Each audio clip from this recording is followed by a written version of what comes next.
agriculture in this Parliament. He is correct. We have offered the Scottish Government the opportunity to join with us in taking forward the UK agricultural bill and provide certainty for Scottish farmers. Instead, they prefer to play politics with Scottish farming and leave farmers with great uncertainty. David Duque. Thank you very much, Mr. Speaker. In line with the Prime Minister's ongoing commitment to supporting the growth of the fisheries sector outside of the Common Fisheries Policy, can I ask my right honourable friend what discussions he has had with the Prime Minister, DEFRA and the Treasury about future financial support for the sector and how best to progress with this in the interest of the industry in Scotland? Well, as my honourable friend will know, both the Prime Minister and the Secretary of State for DEFRA have made very clear their support for the industry, and indeed this afternoon I am meeting with the Secretary of State for DEFRA, and that will be one of the issues on our agenda. Ian Murray. Thank you, Mr. Speaker. We've seen over the last few weeks the number of businesses who have been warning about Brexit and the government's strategy on Brexit. And I keep being told by the Leave campaign, don't worry, businesses will adapt. Well, they are adapting. They're adapting by moving their holding companies and their brass plates to other European Union countries. So what's the Secretary of State going to do in the Cabinet to try and sort this mess out before it's too late? Because whilst his party and the SNP fight over flags, some of us are going to have to fight for jobs in our constituencies. Well, Mr. Speaker, I did anticipate that I would get a question from the honourable gentleman. I wasn't sure whether it would be from the Labour benches, though. What the honourable gentleman needs to do, if he is concerned to avoid a no-deal Brexit, avoid the disruption and chaos that will bring to Scottish businesses, he needs to back the Prime Minister's deal. Tommy Shepherd. Thank you, Mr. Speaker. Coming back to Brexit, the Secretary of State seems completely incapable of answering a simple question, which is, given the choice between no deal or extending Article 50 to avoid that scenario, would he choose the latter option? But leave that to one side. The papers report that he and 3 other colleagues went to see the Prime Minister on Monday of this week to discuss this very matter. Can I ask him, did he request the Prime Minister to take no deal off the table? And what was her response? Mr. Speaker, I'm very clear about the implications of no deal for Scotland and the United Kingdom, and that's why I want the Prime Minister to achieve a deal, and that's why any member in this House who does not want to see a no deal outcome should be supporting a deal. Mr. Speaker, he seems again incapable of answering a simple question. If he did indeed tell the Prime Minister to take no deal off the table, then let me commend him, because for once on a rare occasion he is actually in tune with public opinion in Scotland. The Secretary of State has threatened in the past to resign over matters of detail. When it comes to the matter of principle of having a deal or not, is he prepared to stay in this Cabinet and implement a no-deal scenario? Well, Mr. Speaker, the honourable gentleman puts his finger on the key question. It's about having a deal or not. And when that question has been asked, the SNP have always been in the not column, contriving to bring about a no-deal Brexit for Scotland. I am in the deal column. I voted for the deal in the meaningful vote, and I will do so again. Stephen Kerr. Thank you, Mr. Speaker. Does my right honourable friend agree that it's high time that members on all sides of the House, in the words of the head of Make UK, set aside selfish political ideology ahead of the national interest and people's livelihoods and voted for an EU withdrawal agreement to prevent the catastrophic event of leaving the EU without a deal? Yes. We're grateful. Leslie Laird. Thank you, Mr. Speaker.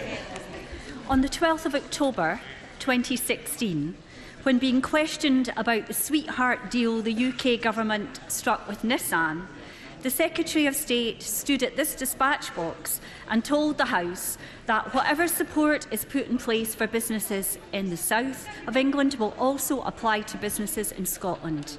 In light of the news that Nissan were offered a financial package of up to £80 million to ensure that they would not be adversely affected by Brexit, can he detail the financial assistance that he has made available to Scottish businesses to ensure that, like Nissan, they are not adversely affected by Brexit? Secretary of State. Well, Mr Speaker, I'm very pleased to see the honourable lady on the Labour benches, since she's reported that she would be willing to give up her seat to the SNP in order that there should be a Labour minority government propped up by the SNP. I stand by what I said in the previous statement. We stand ready to support businesses in Scotland. There's a huge amount of government support has gone into supporting businesses in Scotland since the Brexit vote, and that will continue to be the case. Can I just very gently say to members on both sides of the House, the style is altogether too languid. Sorry, but it's too languid. There are a lot of people wanting to get in. Short questions, short answers, and let's move on. Leslie Laird. Well, let me reassure the honourable gentleman, I'm going nowhere. I'm Labour through and through.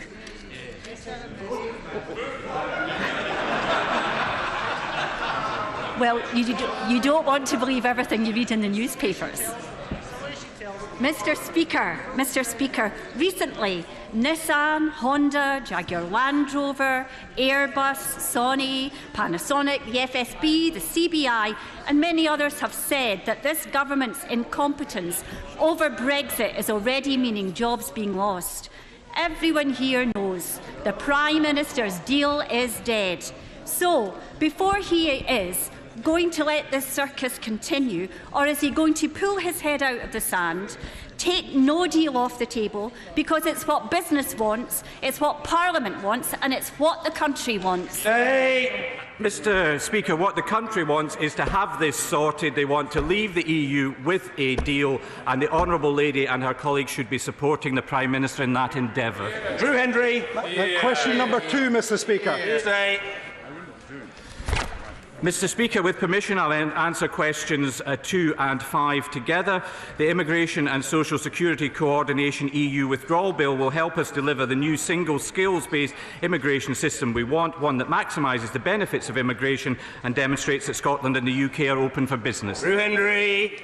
I've heard his answer, but what faith can the people of Scotland have in the new immigration bill or his government when, even after having raised it with the Prime Minister, with a promised intervention from the Home Secretary, the Home Secretary's office tell me yesterday they've lost the file on Dennis Amundi, the serving British soldier in Seven Scots who's been denied a visa for his young daughter. Will the Scottish Secretary now get personally involved in this travesty? Well, I'm very disappointed to hear what the honourable members had to say, and yes, of course I will. T. MacDonald. Last week, the National Farmers Union of Scotland told the Immigration Bill Committee that free movement works and should continue, that the government's seasonal workers pilot was not nearly enough, and that post-Brexit immigration proposals do not make sense and are very obstructive. Given the UK-wide system is not working for Scotland's farmers, will the Secretary of State argue for different immigration rules to apply in Scotland? Mr Speaker, I'm glad the honourable gentleman references the seasonal workers scheme that my honourable friend from Angus did so much to champion. But he is very selective in the evidence that he's listening to that was taken at the Scottish Affairs Select Committee, because the clear view of businesses giving evidence is that they do not want a separate Scottish immigration system. Douglas Ross. Speaker, further to that point, will the Secretary of State confirm that the CBI have said that a UK-wide immigration policy is the correct route, and that is right for my Murray businesses and businesses across Scotland? Mr Speaker, my honourable friend is right. That is the position of the CBI, it's the position of business organisations in Scotland, because they want workers to be able to move about around the United Kingdom. So there is no justification for a separate Scottish immigration system. Luke Graham. No, the honourable gentleman. Mind. A bout of shyness has afflicted the honourable gentleman. Derek Thomas. Thank you, Mr Speaker. I'm grateful for the opportunity. It is the case, though, both in Scotland and in Cornwall, that many low-paid but skilled jobs are provided by immigrants that come into the UK. What assurance can the Minister give that this can continue after Brexit?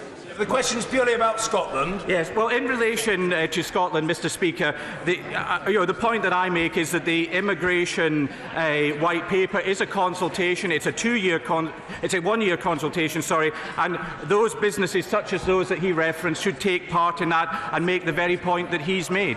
Deep Wishart. It certainly feels different up here on these benches today, that's for sure. But can I ask the Secretary of State, what would he say to the young people of Scotland? Because of It's very unusual. I've never been unable previously to hear the honourable gentleman, but what I would say is blurt it out with vim, man. Peter Wishart. Well, I am, Mr. Speaker. But can I ask the Secretary of State, what would he say to the young people of Scotland who, because of his Tory Brexit, will be denied the rights and opportunities to live, work and love across the continent of Europe? What does he say to them on that? Mr. Speaker, the honourable gentleman gives a very solid reason as to why he and his colleagues should be supporting the Prime Minister's deal, which sets out these very issues. Instead, he would far rather have a no deal and set about the chaos and disruption he believes would further the cause of independence.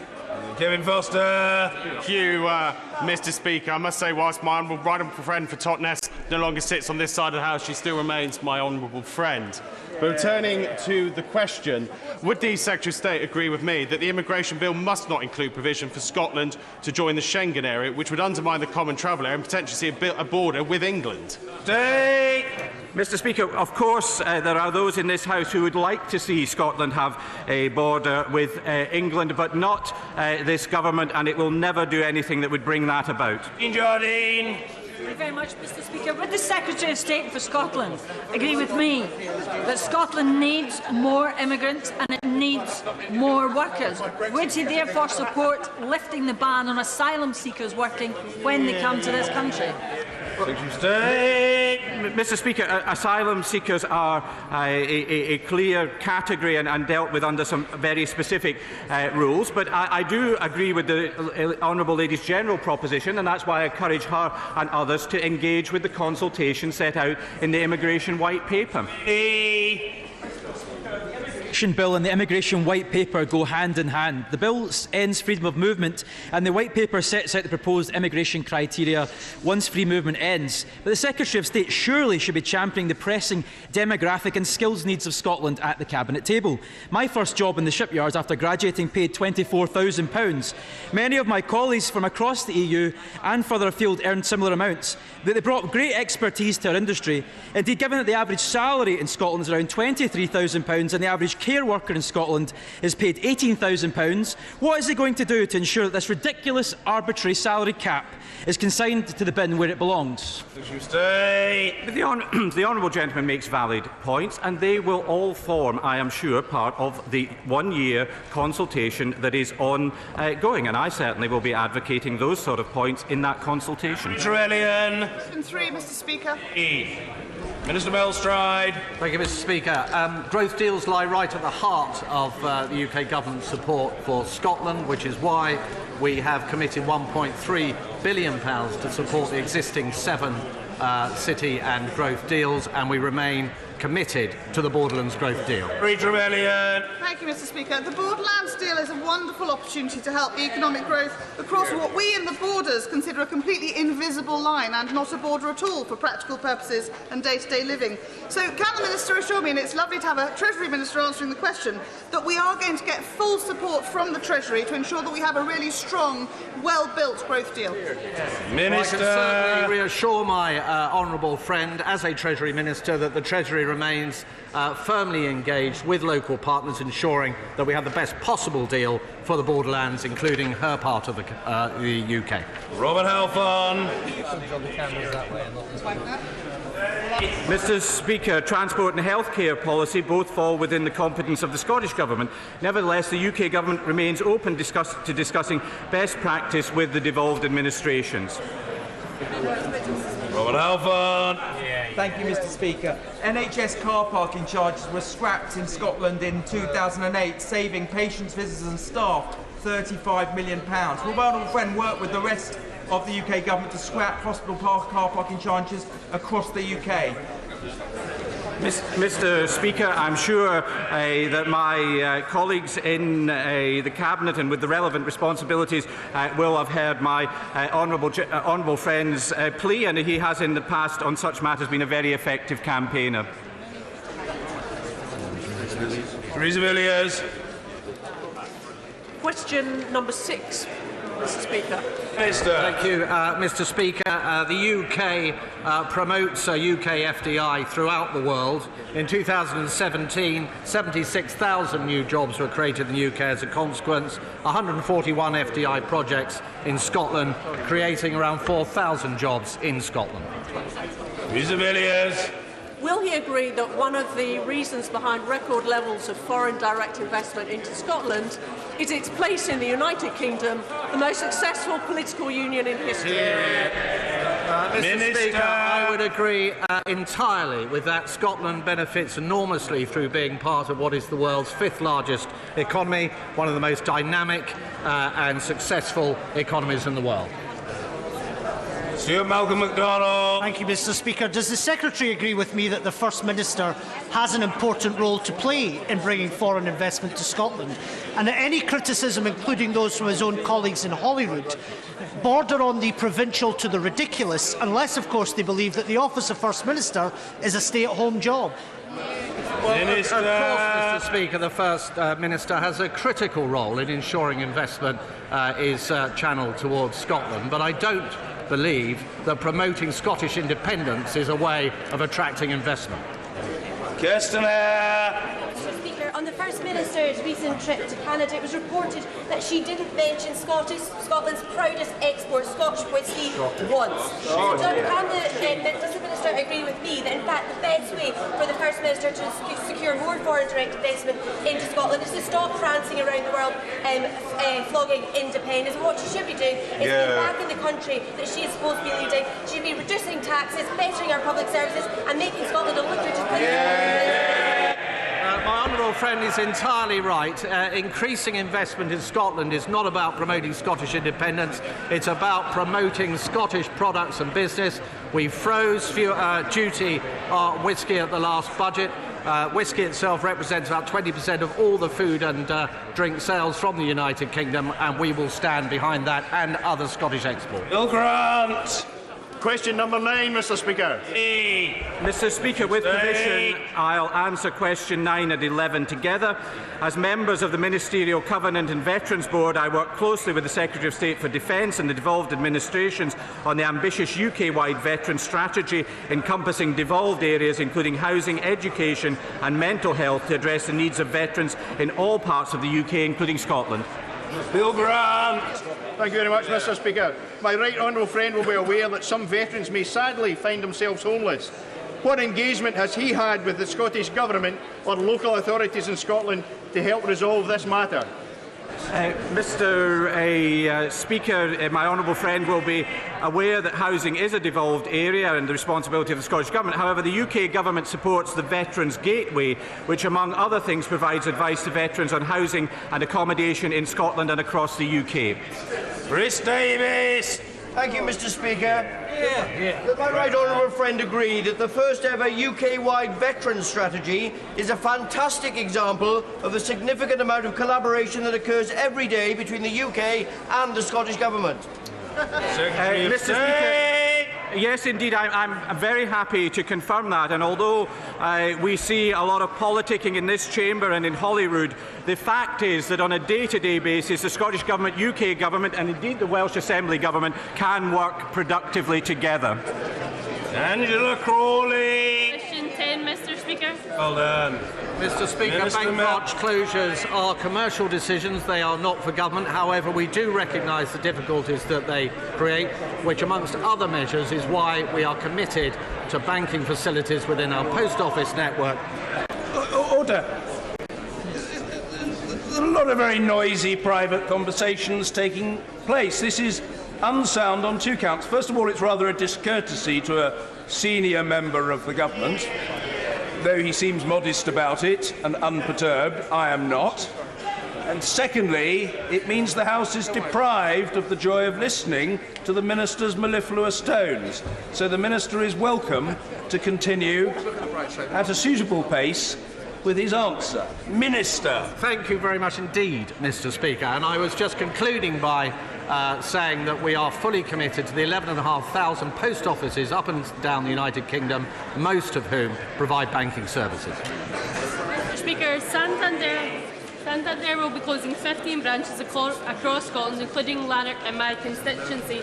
Now, people and businesses across Clydesdale depend on this service, and that cannot be delivered by a post office. Will the Secretary of State call a halt to these closures? Well, Mr. Speaker, I've already outlined that these are commercial decisions to be taken by Santander and other banks. We have supported the Access to Banking Protocol, which sets out very clear measures that banks must take when they do close branches to ensure that local customers are supported. Luke Graham. Thank you very much, Mr. Speaker. As my honourable friend said, some of these decisions are commercial decisions that the government can't intervene on. However, they can intervene more on the post office side. Will he meet with me to discuss access to cash and the campaign that which are running, and discuss how we can support the communities impacted by bank closures like Comrie and Alloa in my constituency? Yes. Yes. I very gently point out that this does extend beyond... It does extend beyond the particular bank branches with which the Honourable Lady is concerned. If, however, there is a sudden outbreak of unexpected shyness and reticence, the House will note that. It is a most unusual state of affairs that when previously there were quite significant numbers of members bobbing up and down with a view to taking part. Mr. David Linden. Mr. Speaker. Will the Minister, since he's been so generous in agreeing to meet with honourable members, agree to meet with me to discuss protecting Santander branch in Parkhead and telling the branch to savour Santander? Mr. Speaker, I'd be very happy to meet with the honourable gentleman. No, when you know. Thank you.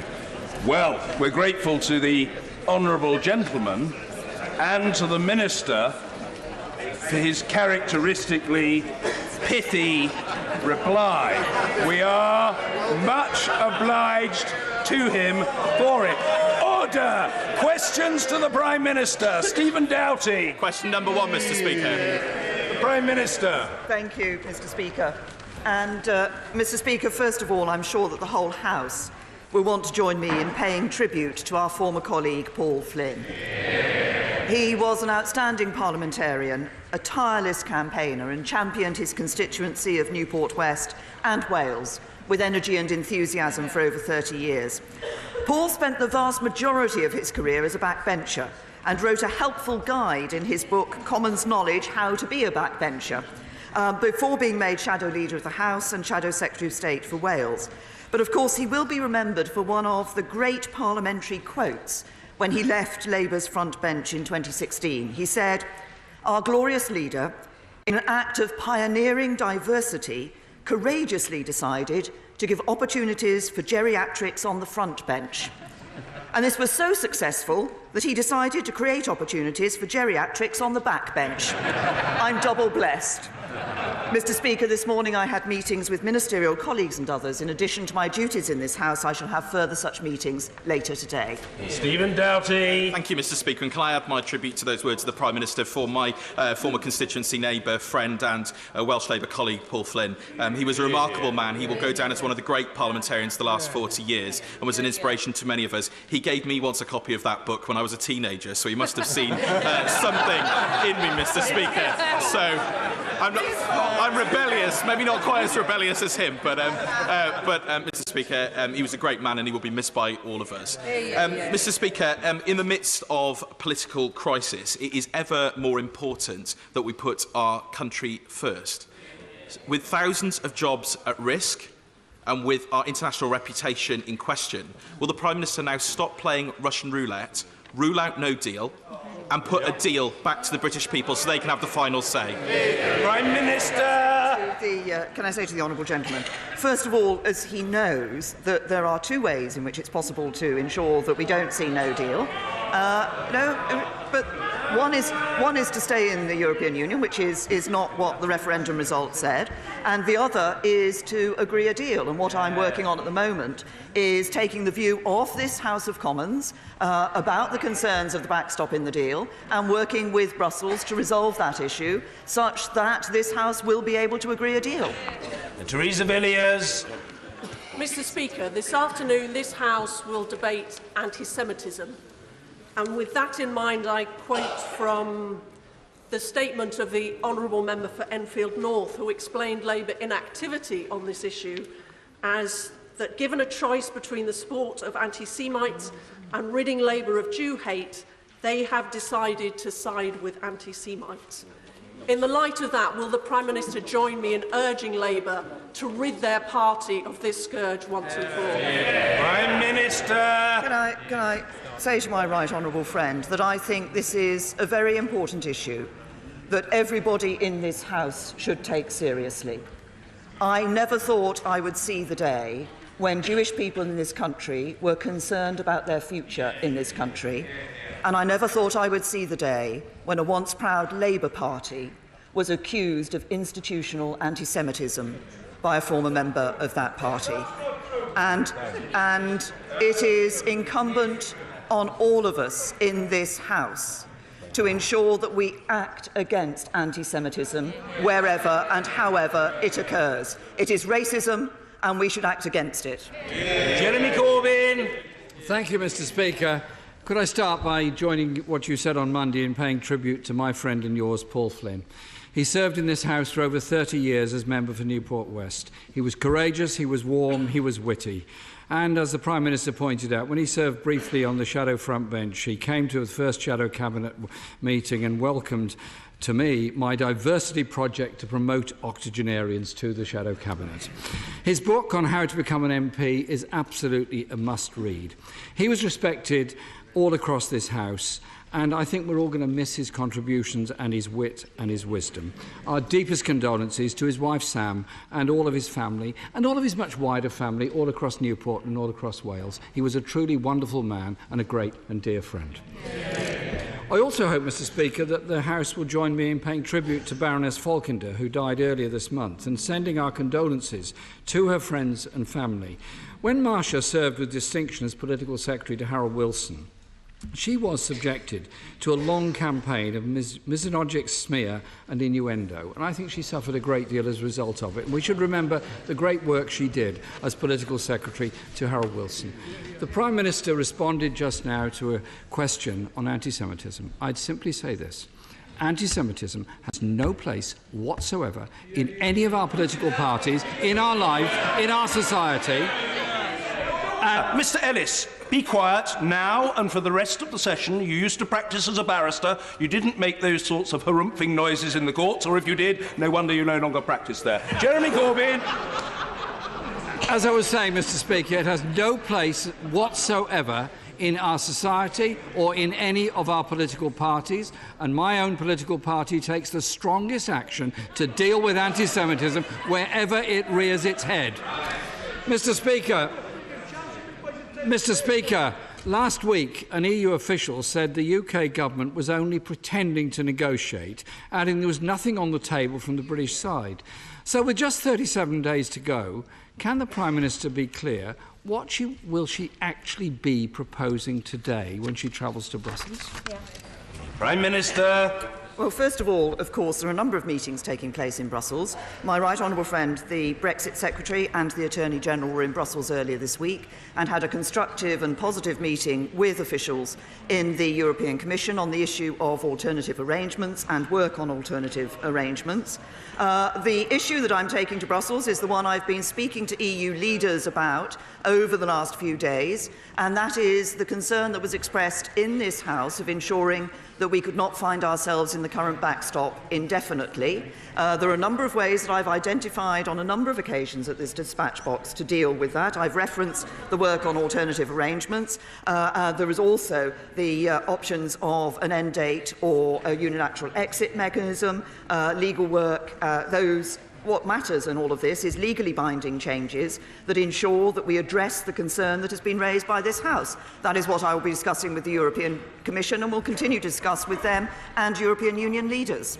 Jeremy Corbyn. Sounds like it might be quite confusing for the European Union to understand exactly what the Prime Minister is turning up with, actually. Mr. Speaker, she's had 3 groups of backbenchers working on 3 proposals. Firstly, to remove the backstop. Secondly, to make the backstop time limited. And thirdly, to give the UK the right to exit unilaterally. So which of these proposals is the Prime Minister negotiating for today? 1, 2 or 3? Prime Minister. The right honourable gentleman points out that, as I have said, I've just said in my opening response to his question, he could have listened to that answer, but I'm happy to repeat it. There are a number of ways in which it is possible to address the issue that has been raised by this House of Commons, and work is being undertaken on those various issues. So on the alternative arrangements, for example, while the Commission has raised questions, particularly about the extent to which derogation from European Union law would be necessary in order to put those into place, and there's a concern about being able to achieve that if we're going to leave in time. Nevertheless, we have agreed that a work stream will go forward on those matters. We're also exploring the other issues, but the point is a very simple one. It isn't just a question of saying to the European Union, actually, this is just the one thing. It's a question of sitting down with the European Union and finding a solution that is going to deliver for the people of Northern Ireland and Ireland, that is going to ensure that we deal with the concern that has been raised here in this House of Commons, and that is going to enable a deal to be brought back to this House of Commons, which this House of Commons can support, so we leave on the 29th of March with a deal. Jeremy Corbyn. This week, the Foreign Office Minister said categorically, we're not leaving without a deal. But sadly, he doesn't speak for the government. Her business minister says he's very conscious of the damage of not ruling out a hard Brexit is having on business and industry. People's jobs and livelihoods are in the Prime Minister's hands. Will she stop playing games with people's jobs and make it very clear that no deal is absolutely ruled out? Prime Minister. People's jobs and futures are in the hands of every member of this House. Once again, the right honourable gentleman could have listened to the answer that I gave to his honourable friend in the first question that he asked. There are only 2 ways to take no deal off the table. One is to back a deal, the other is to revoke Article 50 and stay in the European Union. Now, he's refused to back a deal, so the obvious conclusion is that he must want to revoke Article 50. So he can stand up now and tell us what his policy is, to back the deal or stay in the European Union. Jeremy Corbyn. Well, I did write a very nice letter to the Prime Minister setting out what our views were. I'm sure she received it and read it, and I hope she's going to think on it. But it appears, Mr. Speaker, that the Right Honourable Member for West Dorset is right when he said last week, this government and my Prime Minister will actually prefer to head for the exit door without a deal in the event her deal does not succeed. And he went on to say it's a terrifying fact. Mr. Speaker, thousands of car workers in Derby, Sunderland, Birmingham and Swindon are facing redundancy. Does that matter to the Prime Minister? Prime Minister. Say to the right honourable gentleman, first of all, we have seen decisions taken by car manufacturers, and obviously the decision this week by Honda is one that is deeply disappointing. They have made absolutely clear that this is not a Brexit-related decision. This is a decision about the change that is taking place to the global car market. Jobs, of course, matter to this government. And while the right honourable gentleman wants to talk about jobs, perhaps he would like to change the habit of a lifetime and stand up at that dispatch box and welcome the excellent job figures under this government that we've seen this week. Well, the Prime Minister doesn't seem very interested in listening to those companies and industry bodies that say they need a customs union. And when she talks about jobs, will she also talk about those doing 2 or 3 jobs to make ends meet, those on 0-hours contracts, those are so low paid they have to access food banks just to survive, those suffering from in-work poverty under her watch, under her government? Last year, investment in the car industry halved. Brexit uncertainty is already costing investment. And where investment is cut today, jobs are cut tomorrow. Mr Speaker, that uncertainty wouldn't end even if the Prime Minister's rejected deal somehow or other got through, because it promises only the certainty of a spectrum of possible outcomes. So will the Prime Minister see sense and offer business and workers the certainty of a customs union that could protect jobs and industry in this country? Prime Minister. The right honourable gentleman will also have heard from car manufacturers is their support for the deal that the government negotiated with the European Union. But if he wants to talk about jobs, I'm very happy to talk about jobs, because what have we seen in the latest figures? Employment at a record high, unemployment at its lowest since the 1970s.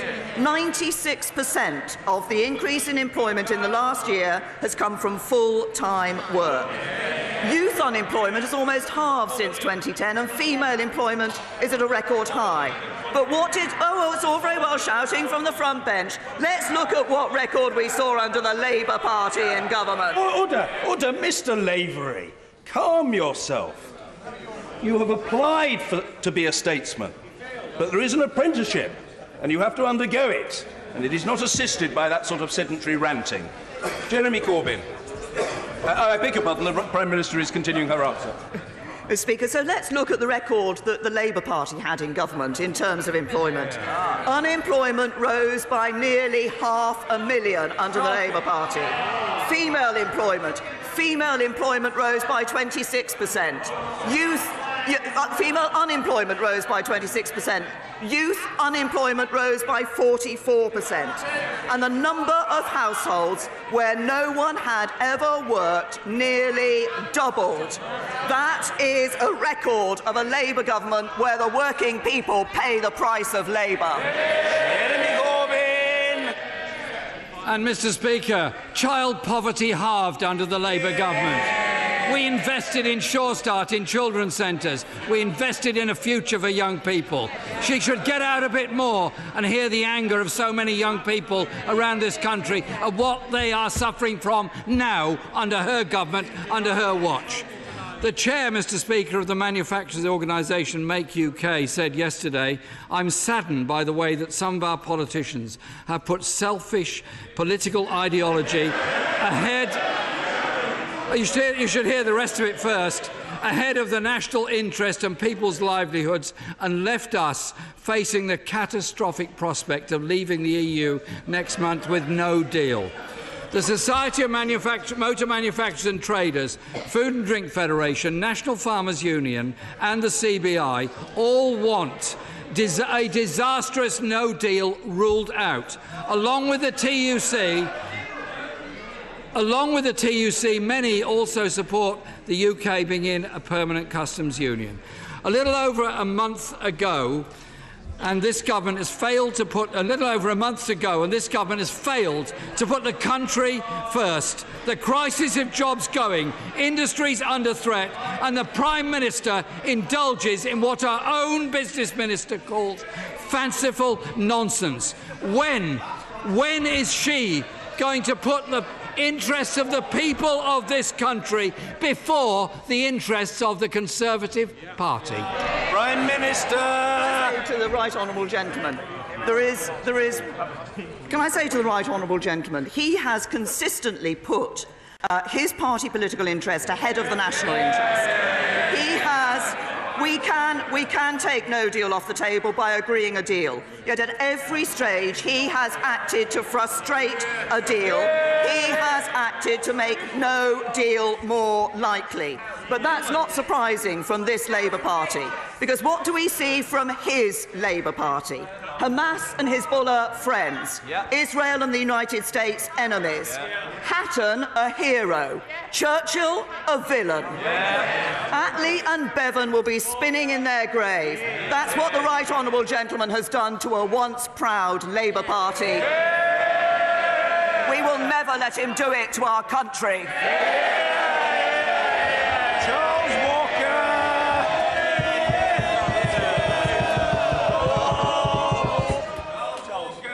Thank you, Mr. Speaker.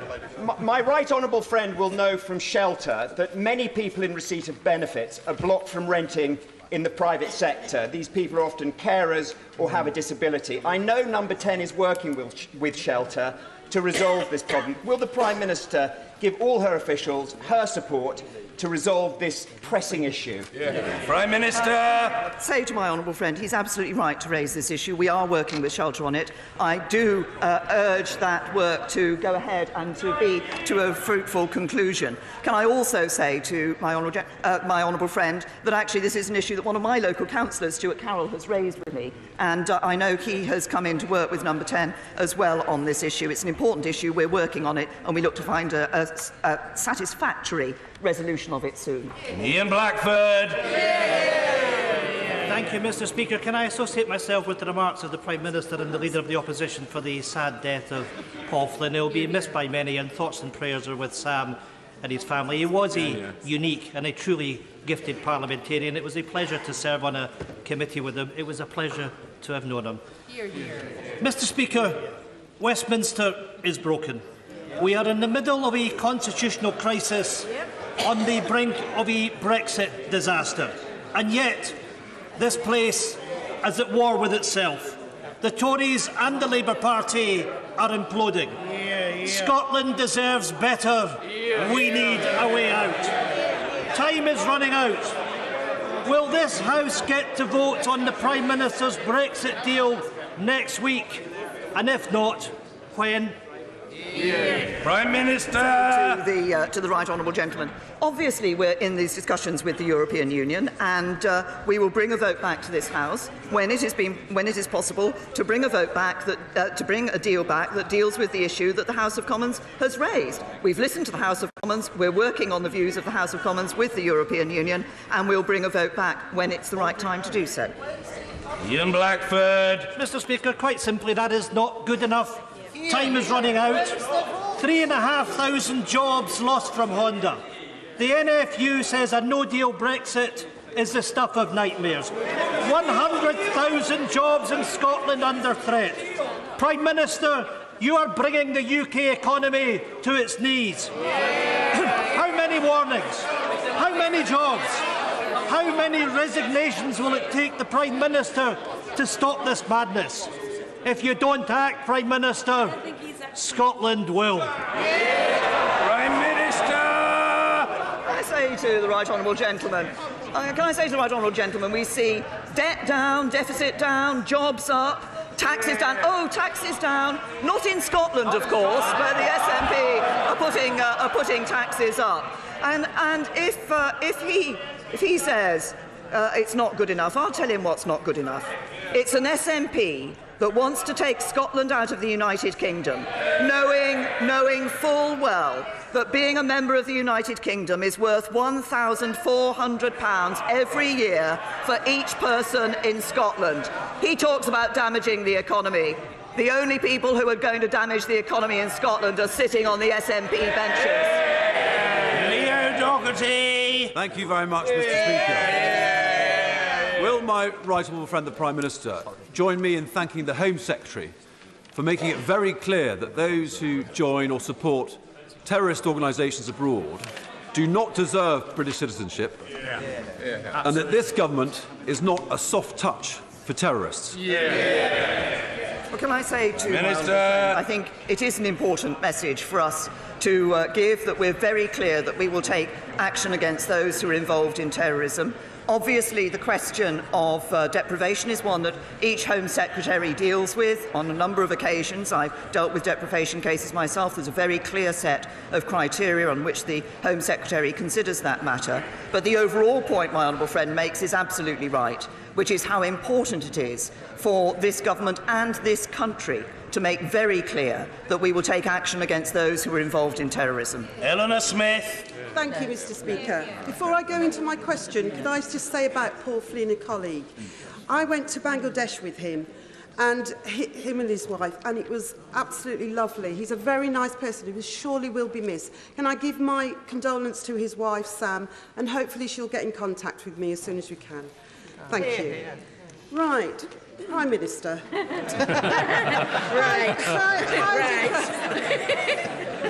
Heidi Prescott is a little girl who lives in my constituent.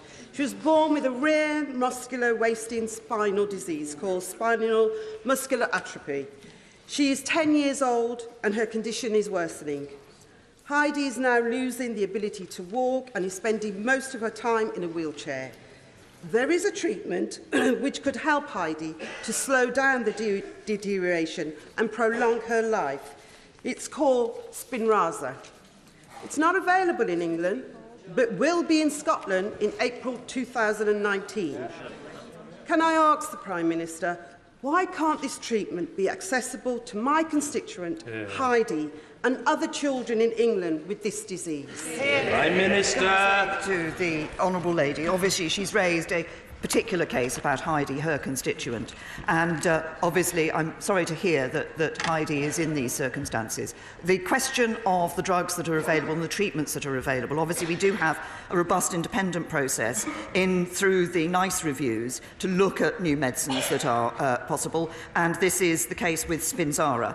I'm pleased that Biogen have actually submitted, as I understand it, a revised submission for the NICE Appraisal Committee to consider, and that a meeting has been arranged for the 6th of March, under which those recommendations will be considered. Sir David Amis. Parliamentarians should be horrified that any human being would spend the night sleeping on a pavement. And in that regard, would my right honourable friend take the opportunity, following the visit from the relevant Minister for Derbyshire, that Southend Borough Council, together with its associated bodies, has reduced rough sleeping by 85%, and that's another reason Southend should become a city. and will the government do all it can to address issues of alcohol abuse and mental health? Prime Minister. Friend, that well done for getting in his bid for Southend once again to be a city, in that he raises very important issues. We are addressing these issues of alcoholism and mental health, and of course often these are issues that are connected, where people do find themselves homeless or rough sleeping. I'm happy to congratulate Southend Council on the work that they have done to reduce rough sleeping in their area. I'm pleased to say that the Rough Sleeping Initiative, which the government has introduced, is where we're working with local authorities with the highest levels of rough sleeping, has seen in those areas rough sleeping falling by 23%. So action is being taken, it is having an impact. Of course there is more to do, and we do focus on those issues which underlie the problems that those find themselves rough sleeping are experiencing. Matthew Pennicook. Thank you, Mr. Speaker. Hundreds of leaseholders in my constituency and many thousands more across the country are not only still living in privately owned buildings covered in dangerous Grenfell-style cladding, they have no idea whether they will have to pay the full costs of remedial works and interim fire safety measures. I'm sure the Prime Minister will tell me that she expects building owners not to pass on these costs and that nothing is ruled out. But all my constituents want to know is, when will the government act to make private owners pay rather than just continue to ask them nicely? Prime Minister. The honourable gentleman, I think he has heard me respond on a similar issue on this before, because we have repeatedly called on private building owners not to pass costs on to leaseholders. As a result of our interventions, 216 owners have either started, completed or have commitments in place to remediate, and 50 are not cooperating, but we're maintaining pressure on those and we rule nothing out. We have established a task force to oversee the remediation of private sector buildings, and that is actively working to do just that. Anne-Marie Trevelyan. Thank you, Mr. Speaker. Sometimes our public services fail to provide our military personnel, the veterans or their families with the support that they need, and they have nowhere to take their case for arbitration. Would the Prime Minister meet with me to discuss my campaign to create an Armed Forces Covenant Ombudsman, so that those who've served our country will know they are valued? Yes. Well, can I first of all thank my honourable friend for the way in which she has worked to champion the Armed Forces Covenant and the interests of the armed forces. And of course, we should all recognise the sacrifice and dedication of our armed forces and the work they do for us day in and day out. I'd be very happy to meet with my honourable friend and discuss the proposal that she has. Tonia Antoniazzi. Thank you, Mr. Speaker. Prime Minister, alongside the tributes paid to our late dear colleague Paul Flynn, I hope she will join me in recognising his dogged determination in his fight for the legalisation of medicinal cannabis. Since November, however, the rescheduling of medicinal cannabis hasn't changed anything. Not a single new NHS prescription has been issued, causing the families of children with epilepsy, in particular, unbearable suffering. It's evident that someone somewhere is blocking it. But did the government mean to block this life-changing medicine to these children? And if not, what will they do about it? Prime Minister. The Honourable Lady, that of course the government has taken action in relation to the issue of medicinal cannabis, but the important thing is that decisions are taken on the basis of clinical evidence and taken by those who are best able to take those decisions, rather than simply being taken by government ministers. So a process has been put in place to ensure that where there are cases, those cases are looked at, they are looked at very carefully, and decisions are properly taken by the clinicians who are best placed to do so. Philip Hollowbone. The Home Secretary is to be congratulated for his swift and decisive action in removing British citizenship from Shamima Begum. But the fact remains that of the 900 British nationals who've gone to support Daesh fighting against British armed forces in Iraq and Syria, only 40 have been prosecuted. With 400 of these individuals set to return back to this country in the very near future, will the Prime Minister revisit the provisions of the Treason Act to make sure that these appalling activities receive suitable and just punishment? I say to Minister. Obviously our priority is ensuring safety and security here in the UK. And we also recognise that anyone who's travelled to Syria has not only put themselves in considerable danger, but potentially poses a serious national security risk. And any British citizen who does return from taking part in the conflict must be in no doubt they'll be questioned, investigated and potentially prosecuted. It is right that we follow that process, but I'm sure my honourable friend will also accept that one of the issues in looking at prosecution is ensuring that there is evidence to enable prosecution to take place. But decisions on how people will be dealt with are taken on a case-by-case basis to make sure the most appropriate action is taken. And of course, what we are doing is ensuring in every decision that we put the protection of the public and the safety of the public first. Tom Brake. The Prime Minister is correct. History will judge us all. History will judge us all. And those in positions of authority will be particularly harshly judged. People like the Prime Minister and the Leader of the Opposition for dividing the country and dividing their parties. So will the Prime Minister finally rule out no deal and stem the bloodletting in British jobs, dismiss the nonsensical notion of a jobs-first Brexit, and extend Article 50 to enable the people finally to vote on what is the sole justification that she sees for backing Brexit, and that is the will of the people? Can I say to the Prime Minister, if he is so concerned about ensuring that we don't leave the European Union without a deal, then he has a simple route through it, and that is to back the deal that the government brings back from the European Union. Sir Oliver Heald. Prime Minister join me in paying tribute to my old friend Steve Diamond, a haemophiliac sufferer who was infected with blood which was contaminated. He fought bravely for many years, over 20 years, showing great bravery and also resilience, and was supported throughout by his wife Sue. He was very grateful when the inquiry was set up, the Langstaff inquiry. And does she agree with me that it is vital that all the necessary NHS documents and all the medical notes which may be needed by that inquiry are available to it so it can be fully comprehensive? Well, first Minister. Of all, join my right honourable friend in paying tribute to Steve Diamond. The contaminated blood scandal was an appalling tragedy. It should never have happened, and it's vital that victims and their families who've suffered so much get the answers and justice they deserve. And they've waited, as we all know, they've waited decades for this. I'm assured by the Department for Health and Social Care that they have sent thousands of documents to the inquiry already and will send more when necessary. But we are committed to being open and transparent with the inquiry, and we have waived the usual legal privileges to assist the process. It's important that this inquiry is able to get to the truth. Phil Wilson. Prime Minister, since 2010, Conservative governments have taken £6 billion out of the North East. Can we have it back, please? Prime Minister. Can I say to the honourable gentleman, this is This is a government. This is a government that is ensuring that we're working across the whole country, that we're delivering an economy for everyone across the whole country. And he talks about billions of pounds in relation to the north. He might just want to reflect on the £13 billion being put into transport in the north of this country. Ricklefield. Prime Minister, join me in welcoming Councillor Anne Meadows, who today left the Labour Party in neighbouring Brighton Hove, has crossed the floor, joined the Conservatives, who are now the largest group on Brighton Hove Council.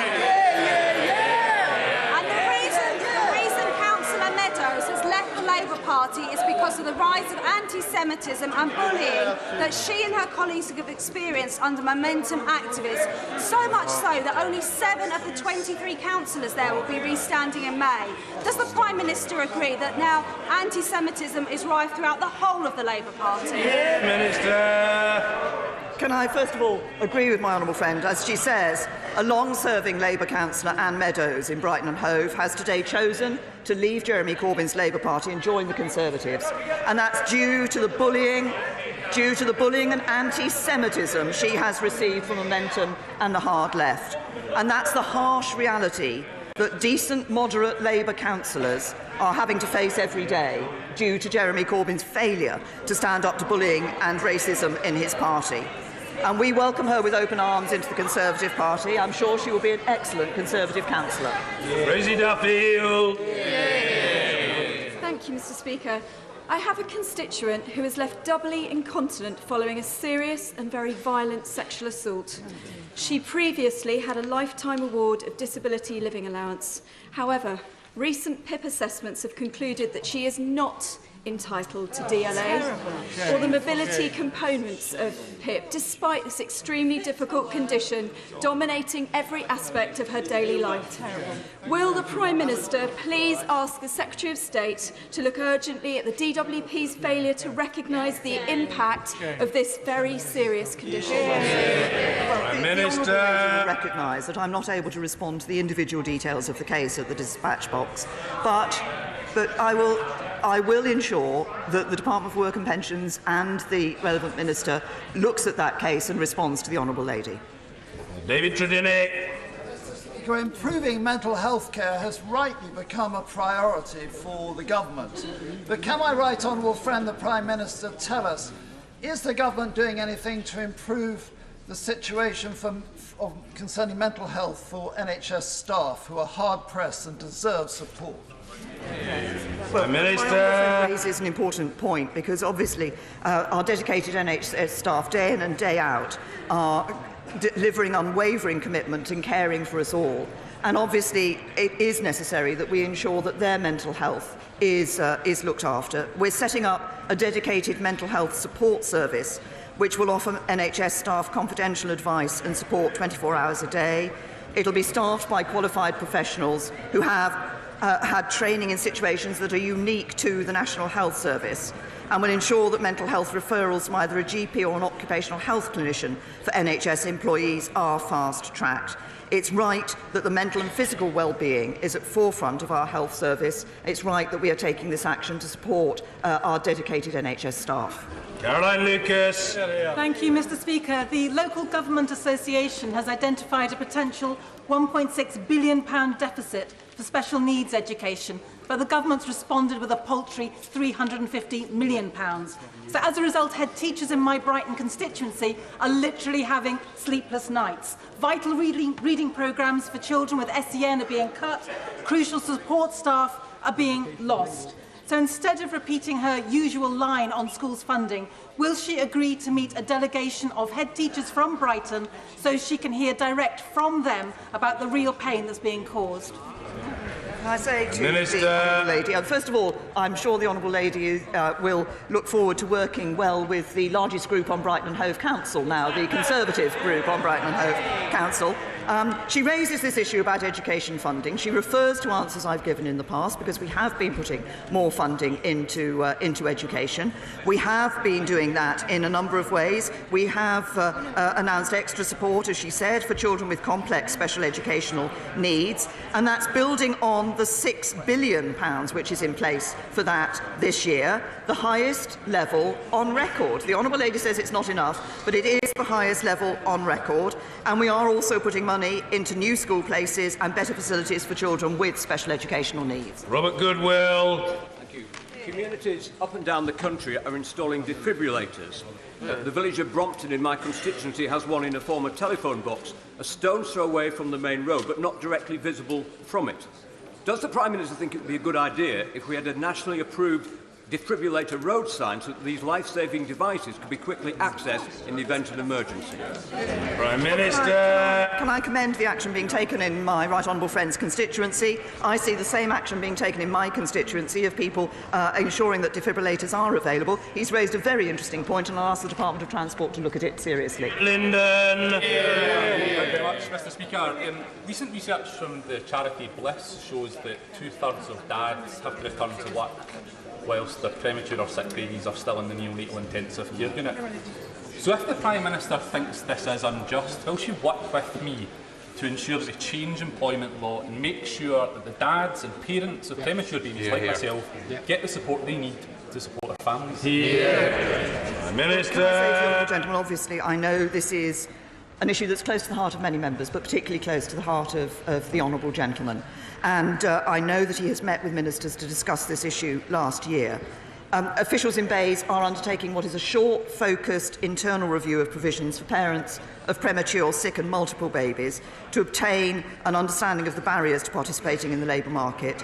They're working with organisations such as Bliss, The Smallest Things and Tamba to better understand these issues, and they've held focus group with a number of parents, and they've offered to discuss the conclusions that are reached with those interested parties in due course, and I'm sure we'll be happy to meet with the honourable gentleman to discuss this and taking this forward. Thank you, Mr. Speaker.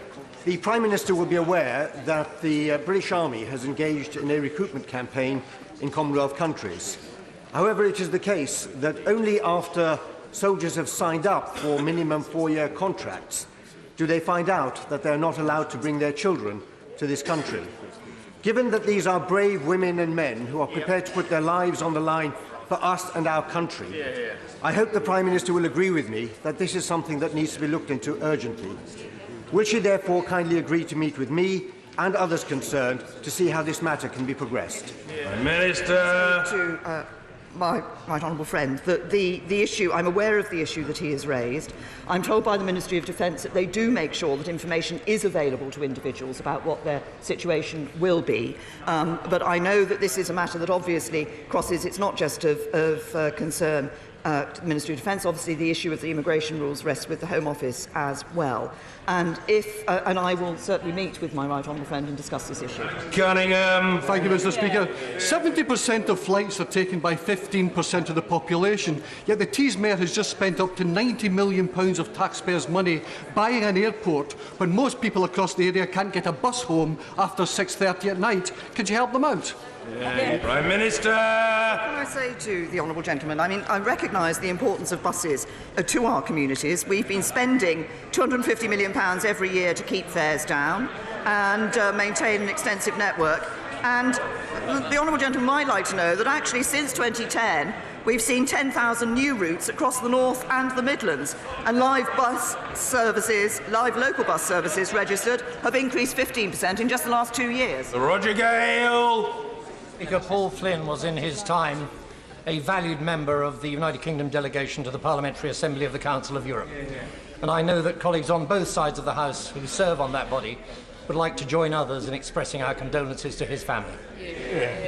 Mr. Speaker, my armed forces constituents will be pleased to know that with effect from the start of this year, ex-service men and women will receive ID cards. Will my right honourable friend join me in expressing the hope that in time that card will become a passport to public recognition of some of the bravest and finest in our country. Minister.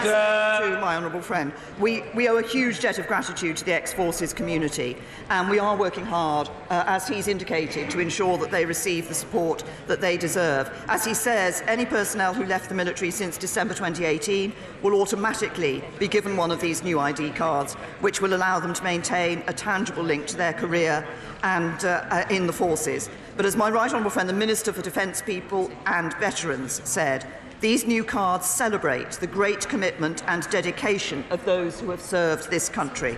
And I hope they can provide a further link to ex-personnel and the incredible community around them.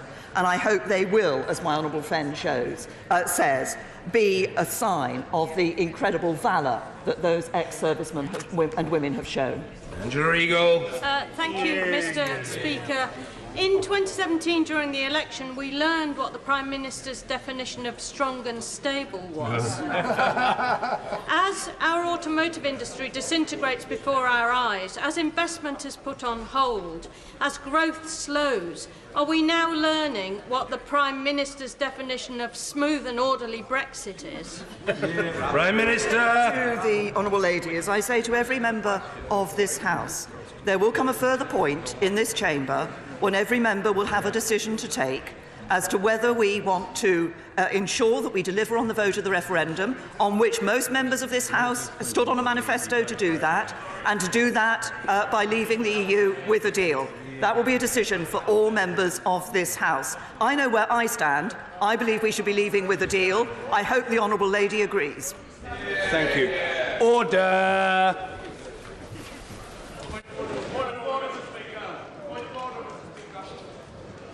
No, points of order will come after the urgent questions. We have urgent questions and then there will be an opportunity for points of order if people wish to raise them.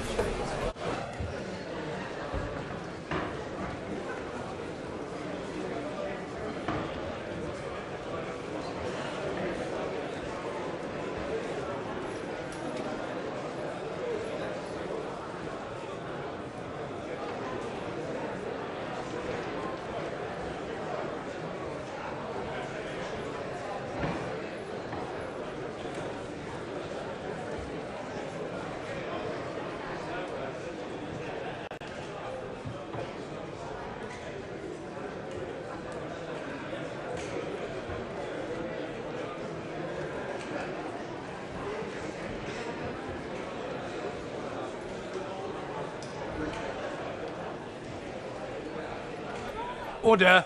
Urgent question. Ian Blackford.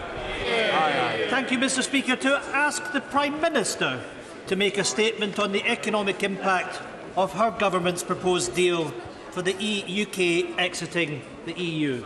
Secretary to Treasury and Paymaster General, Minister Mel Stride. Mr. Speaker, thank you. At the end of November, the government published our analysis assessing the economic impact of leaving the European Union. It not only included an analysis of the government's negotiating position as set out in the July 2018 White Paper, but it went further still and considered three other scenarios: a free trade agreement, an EEA-type relationship, and a no-deal scenario. Specifically, the analysis showed that the outcomes for the proposed future UK-EU relationship would deliver significantly higher economic output, about 7 percentage points higher than the no-deal scenario. A no-deal scenario which would result in lower economic activity in all sector groups of the economy compared to the White Paper scenario. Mr. Speaker, that is why we should pass this deal to avoid no deal and support jobs and the UK economy.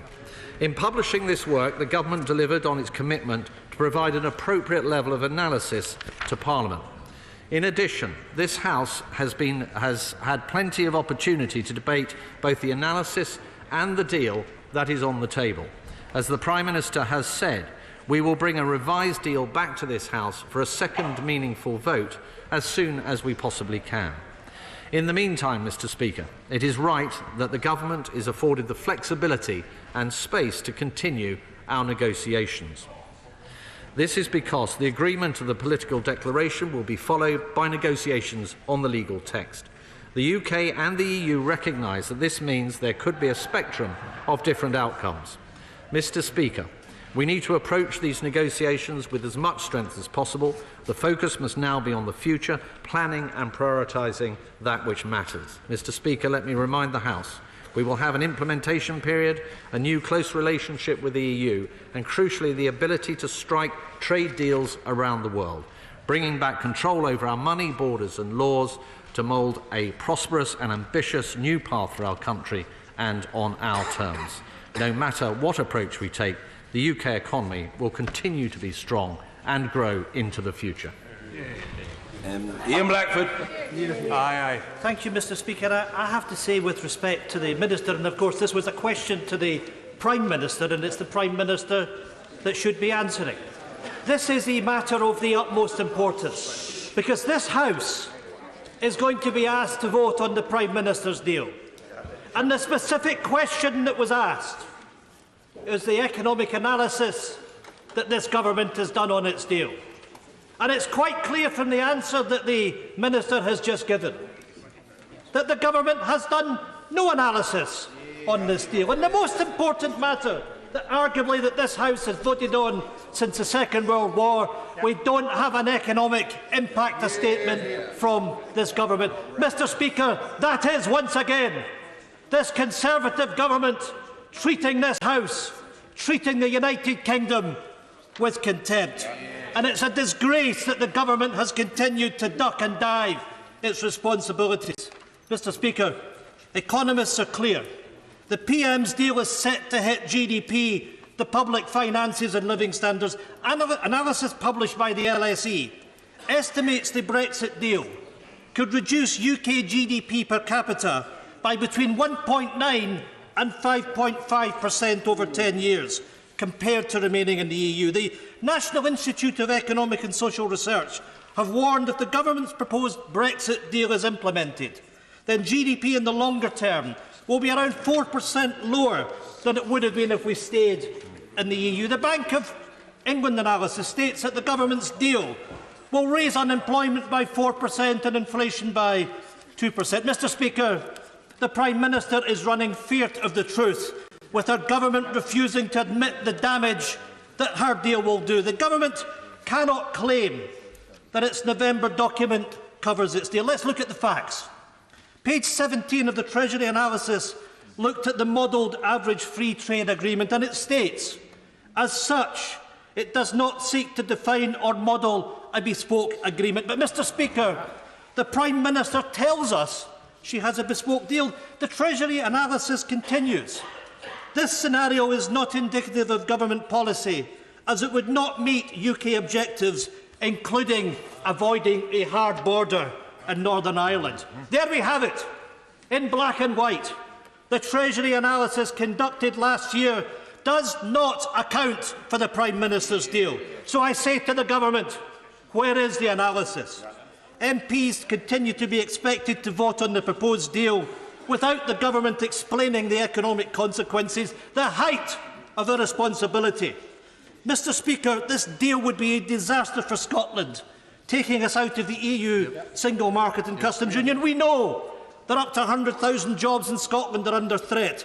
This government is sticking its head in the sand. Everyone knows that this government is bringing our economy to its knees. We cannot allow the Tories to drive us off the cliff edge.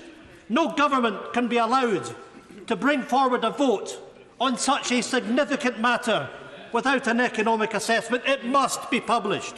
Shame on the Prime Minister if she fails to protect our economy. Shame on those on the government benches if they allow businesses to collapse and jobs to be lost. And shame on any MP, including the Leader of the Opposition, if they march through the lobbies to deliver a deal that secures economic catastrophe. Mr. Speaker, no member should believe this is a binary choice. It is not. There is not a choice. It is not a choice of no deal or this deal. Both are bad. Both will plunge our economy into an unmitigated disaster. Order. Just before I ask the Minister to reply, I very generously did not interrupt the flow of the Right Honourable Gentleman's eloquence, or indeed, for that matter, the eloquence of his flow. However, by way of a public information notice, can I say to the House, and it is not directed particularly at the right honourable gentleman, because I have seen this burgeoning phenomenon in recent times, that an urgent question is supposed to be that, not an urgent oration with whatever rhetorical force and insistence it is delivered. It is supposed to be a question, and I have noticed over recent times an increasing tendency on the part of members who have secured such, courtesy of the chair, to launch into a lengthy preamble, sometimes constituting the entirety of their remarks. So for future reference, because in future I will have to cut people off if they abuse, however inadvertently, the parameters, it is supposed to be a question. A sentence of preamble is one thing, but thereafter a member should put a series of inquiries to the Minister on the Treasury bench. But we'll leave it there for now. The right honourable gentleman's made his point, but I know that he won't misbehave again. Minister. Well, thank you, Mr. Speaker. Can I thank the right honourable gentleman for his vociferous oration? But vociferous orations do not serve as any substitute, Mr. Speaker, I'm afraid, for the facts.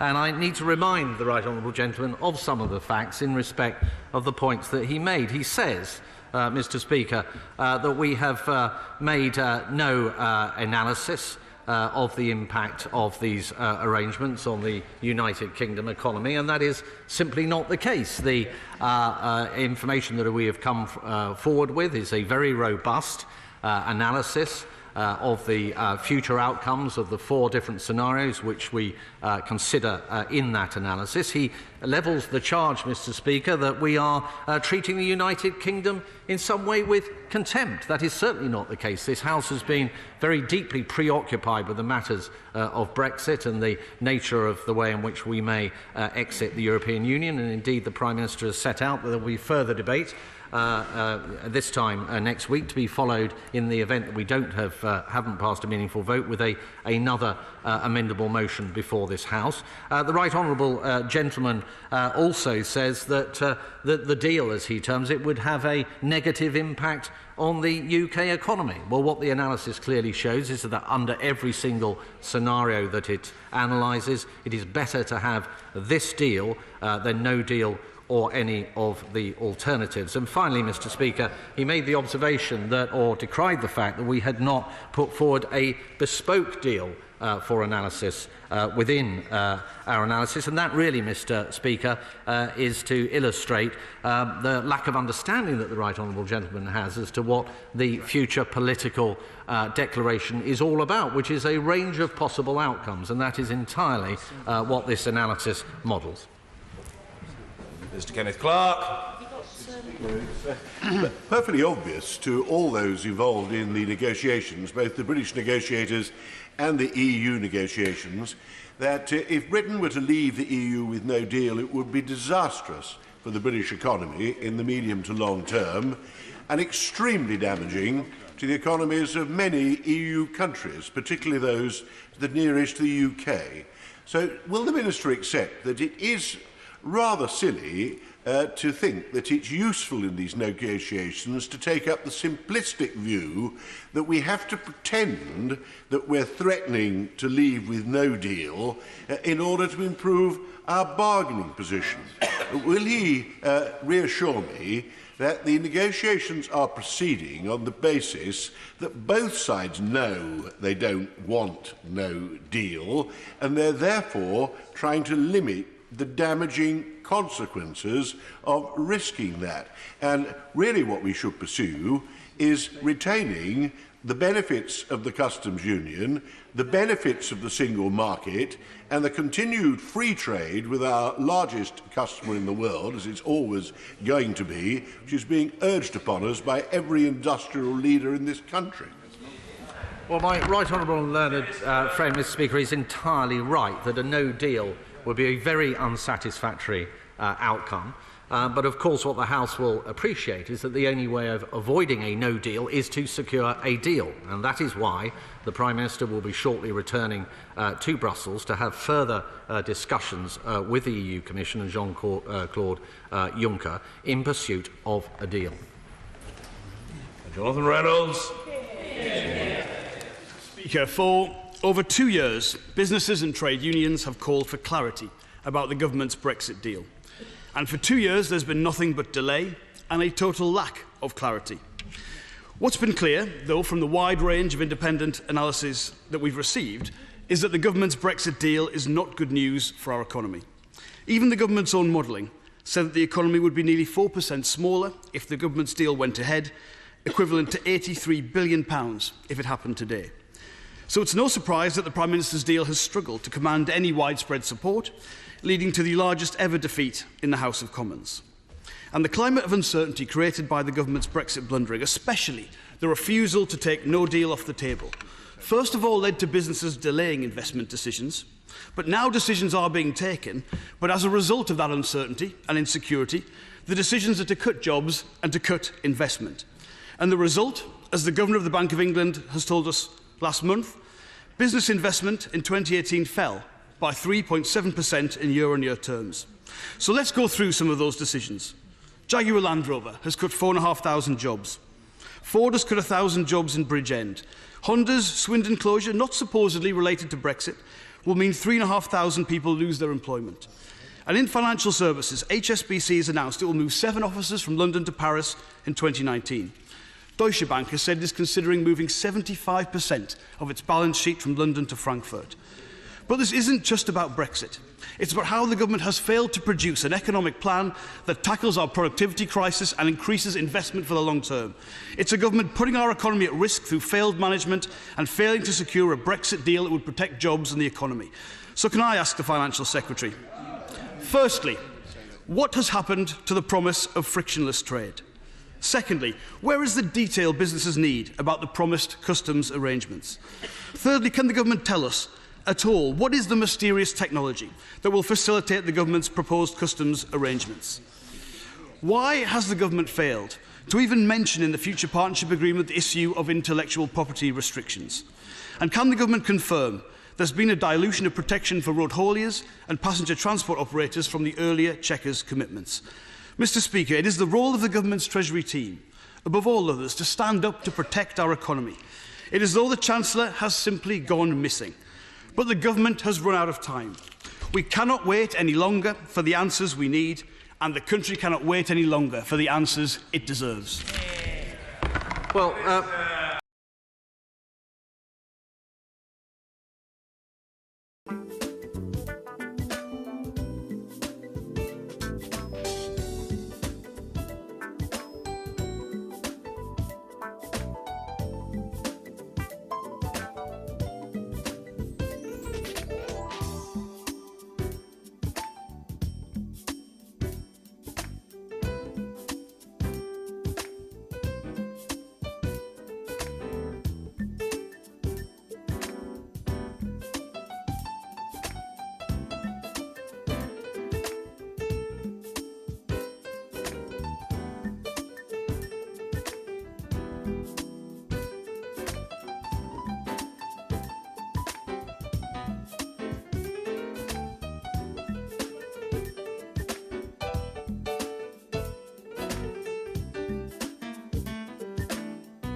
Die nächste Sendung Jazz Made in Switzerland hören Sie morgen wieder auf Radio Swiss Jazz.